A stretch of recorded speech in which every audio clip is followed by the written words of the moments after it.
The motion of no confidence in the National Democratic Party government, tabled during the 10th sitting of the House of Assembly by 3rd District Representative Julian Fraser, was defeated after a lengthy debate that ended late Friday, July 26th. And according to the House Speaker Ingrid Moses Catliff, only the opposition leader is to move such motions in the future. Premier Dr. Orlando Smith said that he welcomed the motion, considering the debate a healthy sign of democracy. He said it was an opportunity for the government to review their accomplishments over the past 20 months.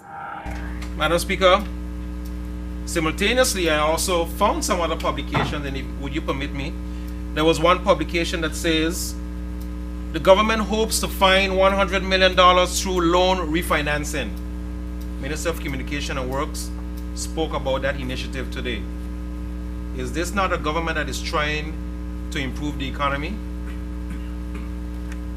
Then in another publication, it says $2 million projected for Queen Elizabeth Park. That's a locally funded project. Isn't the government trying to stimulate the economy and put some more money in people's hands? Another publication, 4 investors show interest in taking over Prospect Reef. We are having discussions with investors all the time, local and international, with respect to putting new cash into our economy. Because, Madam Speaker, that is what is needed to stimulate the economy, not spending off all of government's money. It needs new cash in our economy.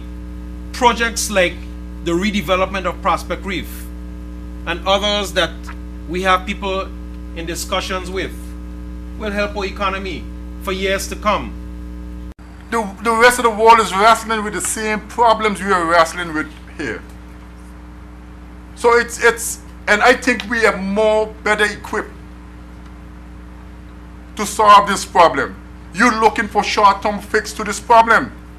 But like the member tell you, the GDP from 2007 went from $1 billion down to 800 something million dollars. And GDP doesn't grow like that.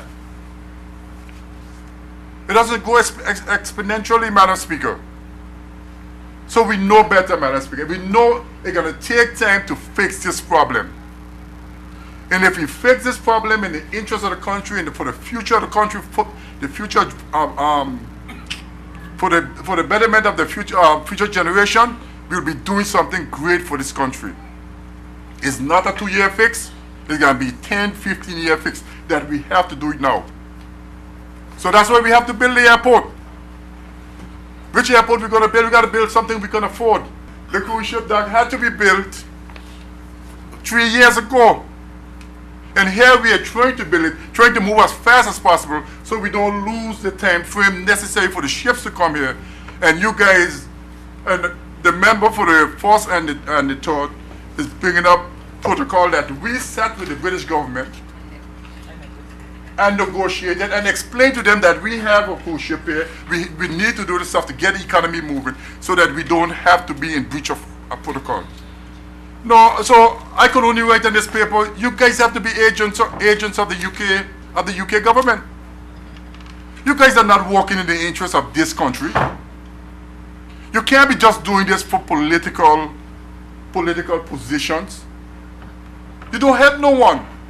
The decision by Fraser to move the motion prompted a ruling by Speaker of the House Ingrid Moses Catliff, which stipulates for future references that only the leader of opposition business in the House of Assembly can move a motion of no confidence. The motion was brought by the Honourable Member for the 3rd District, but in accordance with what was just read, and going forward, the motion should be brought by the Honourable Leader of the Opposition. That is my ruling going forward, and I needed to make the record clear because it was alluded to by several members, but so as not to create precedents in the House going forward. We need to make sure that the records of the House accurately reflects what the position is, and that is the position.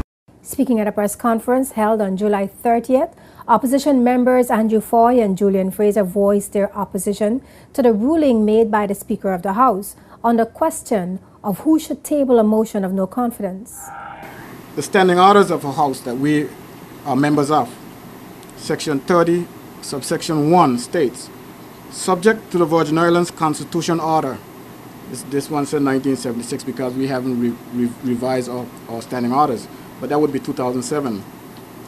And to the standing orders, it shall be competent for any member to propose by way of motion any matter of the Council, any matter for debate in the Council.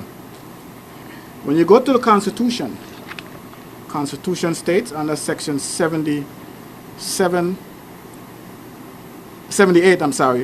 subsection 1, subject to this Constitution and the standing orders of the House of Assembly, any member may introduce any bill or propose any motion for debate or may present any petition to the House of Assembly, and the same shall be debated and disposed of according to the standing orders of the House.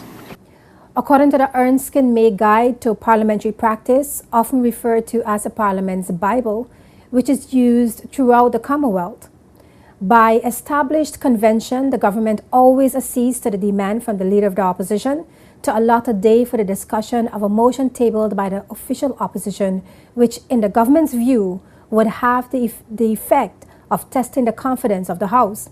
This convention is founded on the recognized position of the opposition as a potential government, which guarantees the legitimacy of such an interruption of the normal course of business. The Erskine-May Guide to Parliamentary Practice acts as a rule book for parliamentarians, particularly in countries where the Westminster system of government is practiced.